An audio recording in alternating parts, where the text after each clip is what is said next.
Kalau orang kafir, orang yang ingkar kepada adanya Allah, peran Allah, fungsi Allah, kehadiran Allah, itu kan sering kita bayangkan mereka memang karena tidak terkait sama Allah, tidak berada pada posisi dialektis dan simbiosa mutualisme dengan Allah, maka mereka kita anggap tidak punya daya dan tidak dilindungi Allah.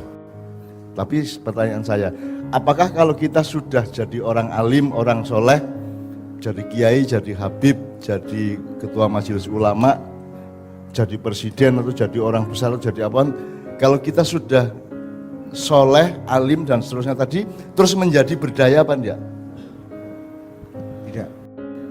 Tetap tidak berdaya. Tetap tidak. Jadi orang manusia atau hamba Allah itu, semua makhluk Allah, biar dia kafir, biar dia musyrik, biar dia munafik, biar dia soleh, biar dia alim, tetap sama-sama tidak berdaya. Tidak berdaya. Gitu ya? Ojo keliru loh ya, ojo njur kowe mergo kowe alim njur sombong karo wong sing ora alim. Terus kamu merasa dirimu berdaya dan mereka tidak berdaya. Apalagi sampai menyimpulkan kalau kita dilindungi Allah, kalau mereka tidak, kan begitu. Itu nanti ada pasalnya sendiri. Tapi saya ingin menegaskan kepada teman-teman, saya ingin mendapat ketegasan dari teman-teman bahwa pokoknya 100% selain Allah itu tidak berdaya, betul ya? Mau melawan COVID, mau melawan globalisasi atau melawan kedoliman apapun, melawan sakit, melawan penyakit, melawan apapun saja itu pokoknya tidak punya apa-apa, tidak punya daya, tidak punya kuasa untuk melawan, untuk berperang dengan semua itu. Karena satu-satunya yang punya hanya Allah. Nabi Muhammad meskipun kekasihnya Allah juga tidak berdaya. Nabi Ibrahim meskipun Khalilullah tetap tidak berdaya. Nabi Musa meskipun Kalimullah tetap juga tidak berdaya dan tidak berkuasa. Rasulullah Habibullah juga tidak berkuasa dan tidak berdaya.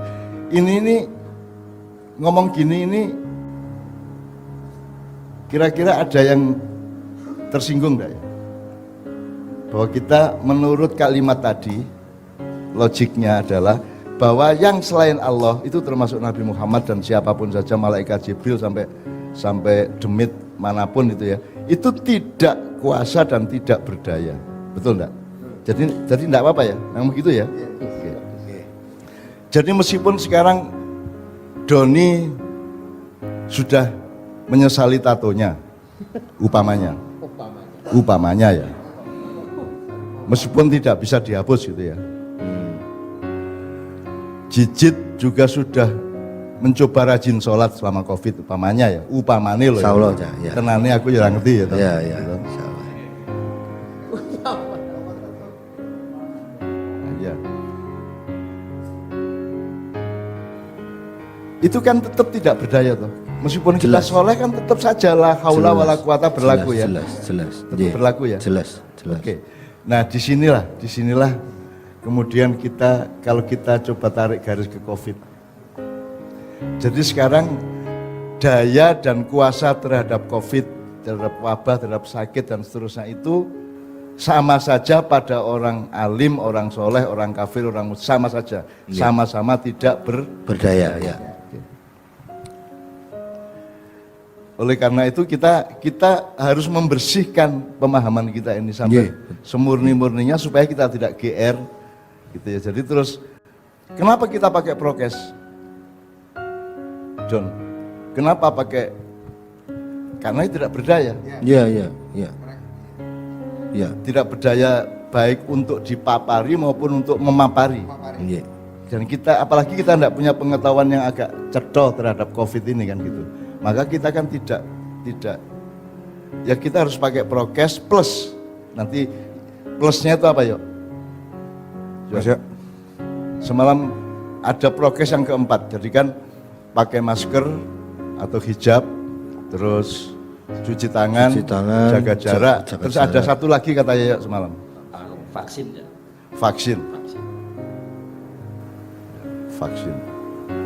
Jadi vaksin itu prokes keempat ya. Oke. Tapi ada nggak orang yang sudah divaksin tetap kena? Tetap kena ada. Tetap mati? Ada juga. Ada. Jadi meskipun sudah punya vaksin, meskipun sudah ulama, meskipun sudah. Nah sekarang kalau gini, kalau di pesantren ada yang mengatakan kita di Ma'iyah itu kan ada istilah gondelan kelambine Kanjeng Nabi. Kalau di pesantren gondelan sarunge Kiai. kiai kan gitu. Itu nalarnya gimana?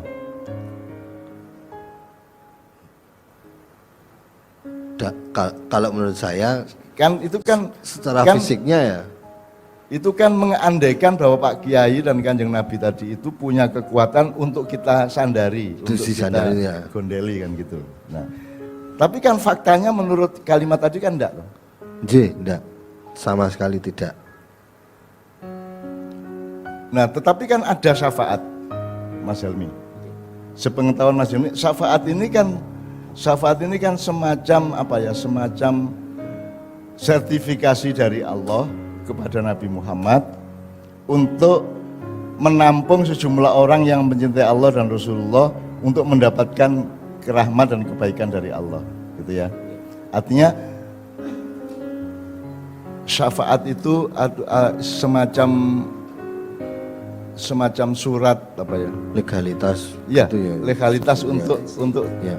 semacam vaksin. Ya, bisa. Ya.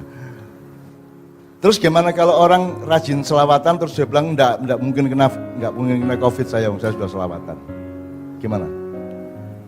Bener nggak mikir gitu itu? Kalau Saya sudah rajin sholat, saya sudah beramal baik, saya sudah berzakat, saya sudah bersedekah banyak, saya sudah berbuat baik. Semua yang diperintahkan Allah sudah saya lakukan, syariat Islam sudah saya lakukan.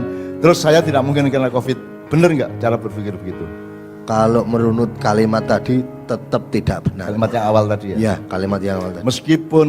Meskipun kamu sudah soleh, sudah alim, sudah berbuat baik tiap hari, Yeah. ya, bahkan sudah bertumpuk-tumpuk pahalanya, Yeah. sholat jamaah, ya, dan seterusnya, itu juga tetap berada pada posisi tidak berdaya sehingga tidak bisa kita mengatakan tidak mungkin saya kena COVID.